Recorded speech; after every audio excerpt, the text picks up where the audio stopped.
Welcome to the Jewelry Resellers Podcast, your go-to source for all things shiny, sparkly, and of course, profitable. I'm your host, Desiree, and I'll be your guide on this dazzling journey through the world of reselling jewelry. We'll be diving deep into the art and science of reselling, uncovering valuable tips, insider secrets, and sharing stories from successful jewelry resellers. We'll explore market trends, industry news, and even discuss how to find those hidden gems just waiting to be discovered in thrift stores, estate sales, and beyond. So if you're dreaming of turning your hobby into a hustle, or if you're a seasoned pro looking to stay at the top of your jewelry reselling game, join me each week for insights, stories, and more on the Jewelry Resellers Podcast. All right, jewelry friends, welcome to another episode of the Jewelry Resellers Podcast. I'm Desiree, and today we are going to talk about how to do a pop-up shop for your jewelry reselling, your jewelry selling, whatever the case may be. Because I got a question about, someone had asked, have I ever done a pop-up shop? And if I have done a pop-up shop, what are some tips or guidelines or maybe some advice, things that I can share about the experience? Now, I haven't done pop-up shops in the sense where I kind of just set up somewhere randomly, but I have done shows where I set up my jewelry, and I guess it was more like maybe a fair, like a craft fair kind of thing. And so what I did is I asked around and I did some research, and I gathered a lot of information on pop-up shops and how you can use them to showcase your products, maybe attract some new customers, and really to build and establish your brand. So that's what we're going to talk about today. But of course, before we get started, I always like to remind you to join our weekly newsletter. And when you join the newsletter, I send it out every week, and I really want to help you do this business and take this business, as far as you want to go with it. So one of the things I think is key in order to do that is product knowledge. And that's where you signing up for the newsletter comes in, because I will send you a list of the 20 best-selling vintage jewelry brands that all resellers should know. And if you're just getting started, I think it'll be really helpful. And if you've been selling for a while, this could be something that you just want to keep on hand, because when you're outsourcing or maybe when you're researching, these are some brands that are, in my opinion and in my experience, are brands that have high resale value. All right. And it's a really good starting point, like I said. Okay, so I will have a link for that in the show notes, as well as the description of this video. Or you can just go to jewelryresellerspodcast.com. That's jewelryresellerspodcast.com. All right, so let's get into today's topic. Again, we're talking about pop-up shops, and this is definitely another way that you can sell your jewelry, and you'll have a lot more, freedom and flexibility if you decide to sell your jewelry this way. Now, this is something that's really popular, I know, with clothing sellers and people who sell more like in the hard goods category, maybe collectibles or toys or something like that. But it can also work for jewelry. Okay, so we're going to break down some of the things that I think are important to keep in mind if you do decide to do this. Now, this could be a lot of fun, but it's also a lot of work, and it will take some planning on your part. But as we move into different seasons and different times of the year, sometimes you may want to add pop-up shops as another option for you to really just get out there and engage with your buyers and to let people know who you are and what you do. All right, so the first thing you want to think about if you are considering doing a pop-up shop is to really get clear on your goals. What exactly is it that you want to do by having a pop-up shop for your jewelry? Now, again, this could be anything. It could be just to make sales, of course. But I really think that you should have something more that you're trying to gain from the experience. In other words, really building your brand and letting people know what exactly it is that you do and how they can connect with you, how they can find you, how they can buy from you. And also, you really want to learn your customers or your buyers. What are the things that they're looking for? What are they asking about? What are some of the things that maybe you never thought of, but your customers have requested? Okay, and then of course we want to make sales. Of course, we're in this to make money. It's not about just just doing this for fun, although I know there are quite a few of you that do. But for the majority of us, we want to do this because this is our business and this is how we want to make money. Okay, so really figure out what your goals are with the pop-up shop and then figure out your target audience in the sense of who you're trying to serve and who you are trying to reach. Okay, because that will help you plan out your event so that way you attract the right people. All right, number 2, we want to consider the location, and this is very, very important. Now, you can do a pop-up shop pretty much anywhere, as long as you can, set up and you have permission or licenses or whatever. But you want to make sure that wherever you set up your shop, it's going to be in a high traffic area. So again, this could be festivals. In some cases, it could even be places like a farmer's market. I know one woman told me she did a little pop-up shop at her work in the company break room. And she just asked the managers if it was okay, and they said it was fine, and it didn't cost her anything. And then, during the lunch break, she set up shop, and people came in and they bought stuff. So, you can get really creative, and especially places like that where it doesn't really cost you anything. It's just a matter of the time and effort it takes for you to set up. But you never know, and I know I have a friend of mine. He owns a business here locally, and he has invited me to take a little corner of the space, and he told me I could set up a table and I could display my jewelry whenever I wanted to. So I think I am going to do that. But really think about where you are going to host your pop-up shop. All right, because really the possibilities are endless. Now, you also want to make sure that the location is easily accessible for your target audience with, a lot of parking, in a safe, well-lit area. Maybe you might want to consider some places where public transportation is an option so people can get there easily, like we said. And there's just so many things to think about. So really take your time when you are considering that. And of course, if you do need to get a permit or if you do need to pay a fee or anything like that, make sure that you learn exactly what all of that entails while you're thinking about what the best location is for you. All right, so the next thing we want to think about is the logistics of this, all right, because it probably will cost you something. It is going to be a little bit of an investment.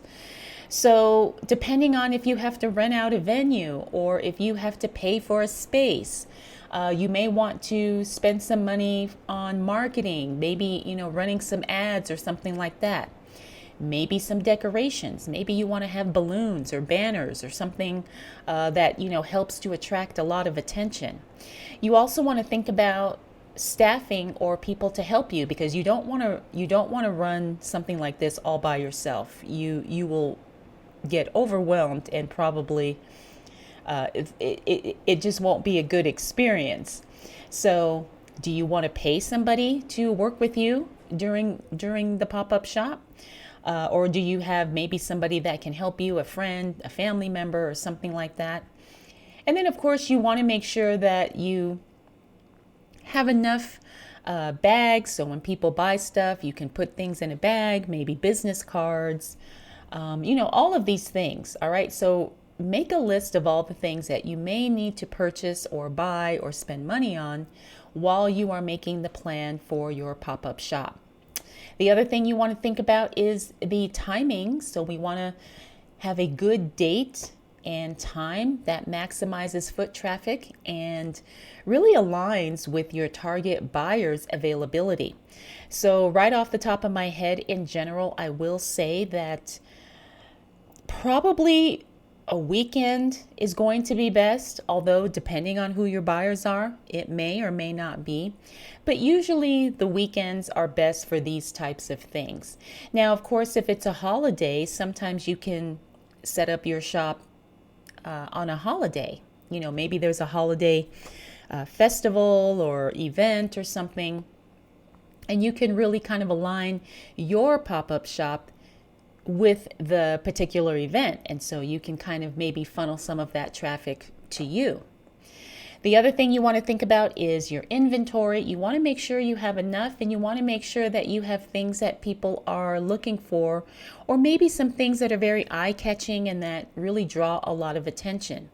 You want to have maybe some of the best-selling pieces or some of the new collections that you may have on hand, and ensure that you have enough inventory to meet the potential demand. All right. You don't want to have too much, but you don't want to have too little either. And this is why it's really important for you to have somebody working with you, because as we know, jewelry is a very small item. And so you really want to have enough people so your inventory doesn't just disappear. Right. So you want to have a way to keep track of everything that you are selling and to make sure that nothing kind of walks off on its own. Okay, the next thing you want to think about is design and your space. This is where you can get really creative and have a lot of fun.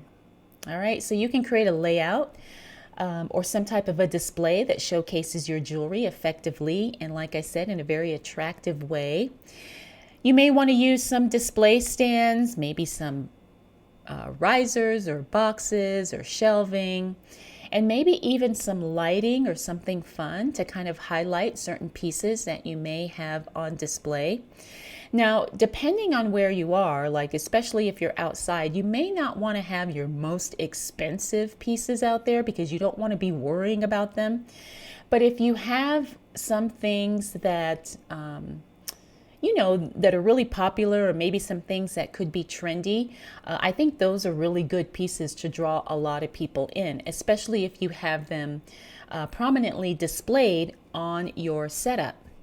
Now, if you are trying to let people know what your brand is, you may want to incorporate some of your branding as well. And this could be some of your brand colors, the logo, like I said, maybe a banner or some type of signage. Whatever the aesthetics are that represents your brand, you want to make sure that it's a really cohesive and really nice looking display, because you want people to remember that and you want people to recognize that too. And then finally, this is something that you may or may not want to think about, and that's really the ambiance and the mood of your pop-up shop.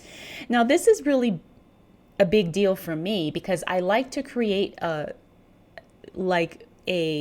experience where people kind of really enjoy just being, around the jewelry.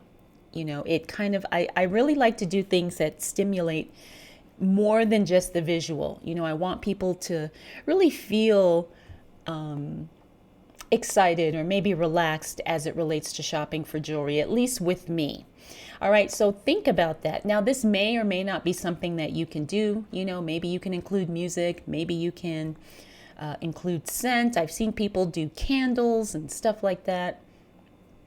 So, it just depends on if that works for your brand or not. Okay, The next thing you want to think about if you're considering a pop-up shop is marketing and promotion. This is going to be huge because if nobody knows that you've got your pop-up shop going, you don't want to not have anybody, come to your space or come to your table or whatever. So think about how you're going to market this event and how you're going to promote it. Now, of course, I am a huge fan of promoting on social media. Online promotion, you can do free and paid ads. You can also do maybe partnering with some other people online and maybe having other jewelry sellers talk about your event as well. Maybe you can pay them, maybe you guys can do some type of mutually beneficial exchange in some way. But you want to use social media first and foremost. If you have an email newsletter, you definitely want to mention it there. If you have a website, you also want to promote the event on your own personal website. Again, like I said, I think social media is the best for this, but it's not the only way to do it. Okay, and you want to create a lot of buzz. Maybe you can have some teasers or some countdowns on your website or on social media, whatever, like 10 more days until whatever, the event. I've seen stuff like that and it works really, really well. All right, you want to collaborate with other influencers. I kind of mentioned this already. And it doesn't necessarily have to be huge influencers. Maybe just partnering with a clothing seller because that would complement your jewelry. Or it could be maybe somebody who sells vintage collectibles and you're selling vintage jewelry and you may want to partner with, him or her as well. Maybe some bloggers, it could be anybody. Again, just get really creative and think as far and as wide as you can because you never know. Now, the other thing that I've seen done is where people create flyers and posters and they, post them up all over town.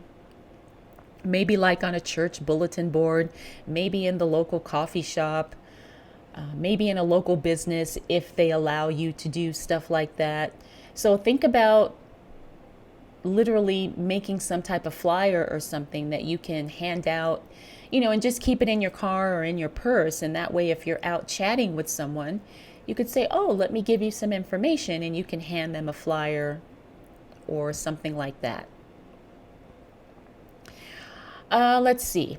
Now, you may also want to consider having a special offer at your pop-up shop. In other words, maybe the first 50 people get some type of a freebie. Maybe they get a percentage off. Maybe they get, first choice on something. I don't know, but something where it makes people want to show up and it makes people want to show up early or on time. So I like to do gift with purchases. I like to do that because I have found that works really well for me, not only in-person events, but also online. But in this case, if I were going to do this, I would do, maybe the first 50 people get a free, something with any purchase. And, something like that where it's very attractive and people think they're going to get something extra. And it also is really fun for them because, everybody loves something free, especially if it's something jewelry related. All right, next up, we want to make sure we are engaging with our customers. Okay, now this is going to be before, after, and during the event. All right, so now sometimes you can do little demonstrations or tutorials or little historical, not really speeches, but little talks about the jewelry. And that seems to draw a lot of people in. So maybe you do a Q&A session about how to clean jewelry or how to take care of jewelry. Or maybe you have a lot of vintage pieces and you talk about how to recognize the different eras or designs of certain jewelry pieces. Now, this doesn't have to be a big thing, but if you have a few people there, why not, get chatty and share your knowledge or answer questions. You can do Q&As as well because a lot of people always have questions about jewelry. At least it's been in my experience, they do. People will ask you, well, how should I wear this? Or how should I take care of this? Or how should I clean this? So don't be afraid to have conversations with people, because throughout your event, you'll have times where it's really busy, and then you'll have times where it's really slow. And during those slow times, that's when you can, maybe have a conversation with somebody, and that tends to draw more people in. All right, now you can also offer some consultations, if you have enough staffing to really do this. You may or may not, but it's something else to consider, or maybe just setting up appointments at the pop-up shop for future consultations, or maybe, private buying sessions with certain buyers who are looking for a more customized experience. And you may want to also include some type of loyalty program, right? So if somebody signs up for your newsletter, let's say, maybe they get a 10% discount on any future purchases or something like that. All right. The next thing to think about is really preparing your team or your staff. Remember, you don't want to do this by yourself. At the very least, I think you should have one other person with you, just because you cannot be everywhere all the time, and your eyes are not going to be able to pay attention to everything all the time. And you don't want to overwhelm yourself or feel, frantic and frazzled while you're trying to handle and manage your booth or your space or whatever. All right, so make sure that the people that are helping you, that they're at least knowledgeable in the customer service aspect. Like, they don't need to be experts in jewelry. It's nice if they do have a little bit of knowledge, but it's not necessary. But at least let them know, like, oh, if someone has a problem, tell them I'll be right with them. Or if they have questions about pricing or maybe shipping or whatever, just things like that, so they can answer some of those basic questions for you. All right. Next, we want to talk about the setup. Of course, you want to get there early as you can, to make sure you have enough time to set up your space, arrange your displays, and maybe put up your decorations if you have them. And if you can go there ahead of time, if it's possible, you may want to do that so you can test out any type of technology or lighting or anything like that. Especially if you're going to be taking, online payments, like if you're using something like Square or some type of, Cash App, or however you plan to accept payments. I mean, of course, cash, in person is going to be great, but you may have some people who may not have cash, but they want to buy something. And so you may want to have a way for people to pay online. And if you do have that, then you want to make sure you test that out, to make sure you have a good signal, while you're at the place. If you need to have a hotspot set up or something like that. Some people bring little tiny generators, so that way they have a power source, so they can plug in some things if you need to plug something in. You want to test all of that kind of stuff in advance, so you're not surprised by something on the day of your pop-up shop. And this is something to think about too. Always have some type of a backup plan in case of unexpected issues, because of course we can never plan for anything. So that could be additional staff or, someone to help you. It could be extra inventory, maybe you keep in your car. Also some contingency funds. Maybe you need to have more change than you had anticipated, because you never know.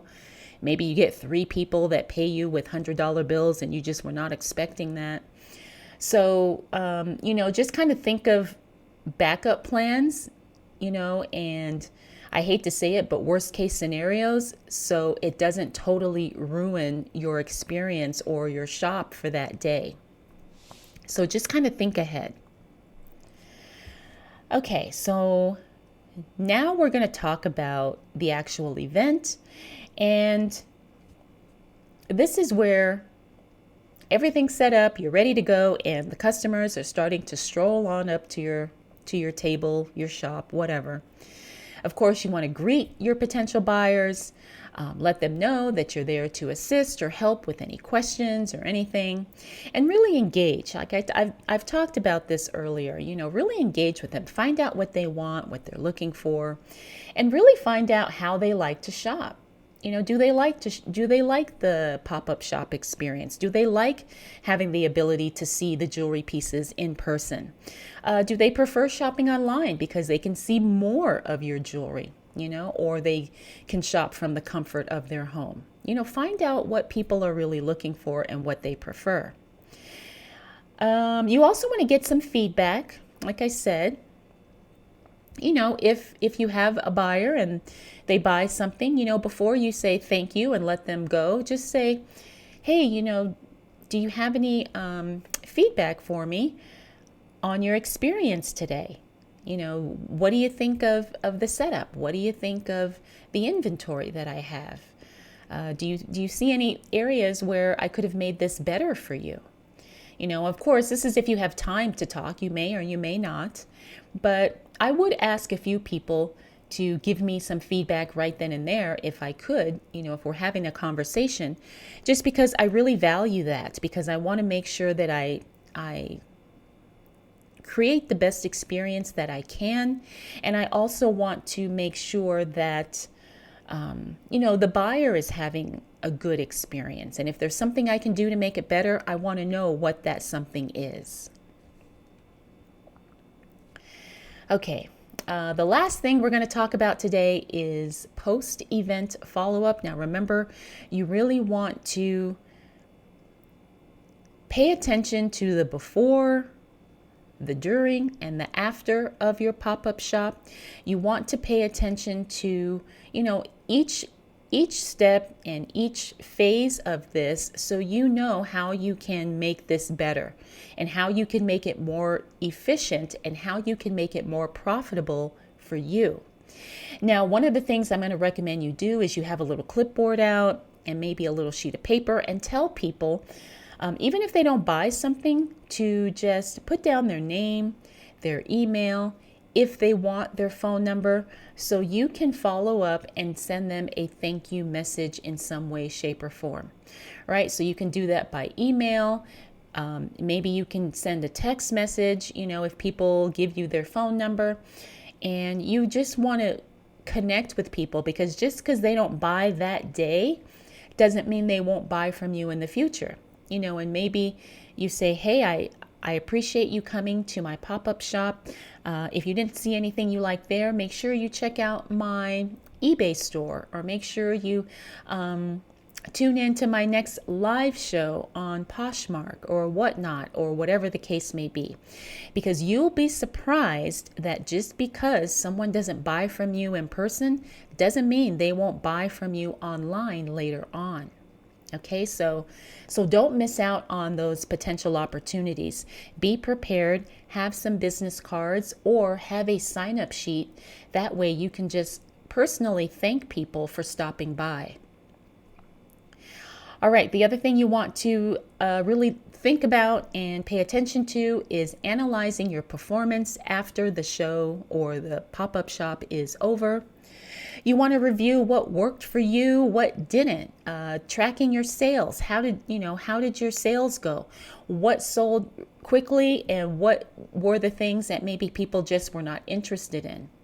We talked about getting some type of customer feedback, and just the overall performance and kind of how the overall experience felt for you as the vendor. What were some things that you would do differently, and what were some things that really, really worked that I will always do this going forward because that worked out so well. Right? So you really want to identify areas for improvement, and then you also want to really lock in on the things that worked and the things that really made it good for you. Okay, so pay attention to everything as much as you can pay attention to. And if you plan on doing this again, I know I've talked to some people who said they do pop-up shops like every quarter. I've talked to people who said they want to do them every month. So whatever works for you. And some people do them seasonally as well, maybe during the holidays, or maybe during certain events, that are happening local in their town or city or whatever. So use all the insights and the information that you gained from this experience to plan your next experience. You want to refine your strategy. You want to continue building and showcasing your brand. And this could be something where, maybe you do one and you realize you don't like it. Maybe it was too much work. Or maybe you do one and you realize, oh, this is something I would love to do all the time. Right? So you won't know until you actually get in there and do it, because you don't know, how much work it'll be. You don't know if you like, the in-person setup and the interaction. It's one of those things you really just can't predict until you actually go through with it. Okay, so carefully plan and execute each step so you can create a successful jewelry pop-up shop that attracts your ideal customers, increases your sales, and of course, enhances and builds your brand's presence, because that's really what this is all about. So I would love to know your experience. Have you done pop-up shops before? If you have, do you recommend them? Would you do them again? Are you still currently doing them?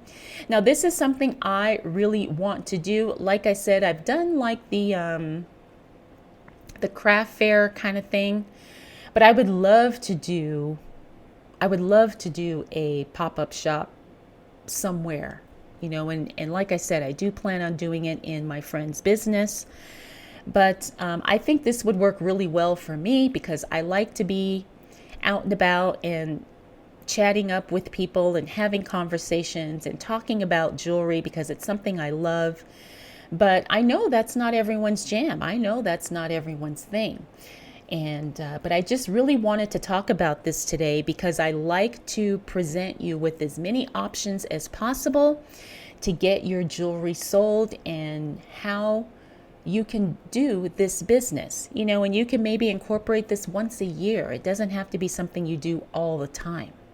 All right. But, you want to make it work for you, and you want to do it to the degree that you are most comfortable with. All right, so that's going to be it for today's episode. I hope you enjoyed it. I hope it was helpful.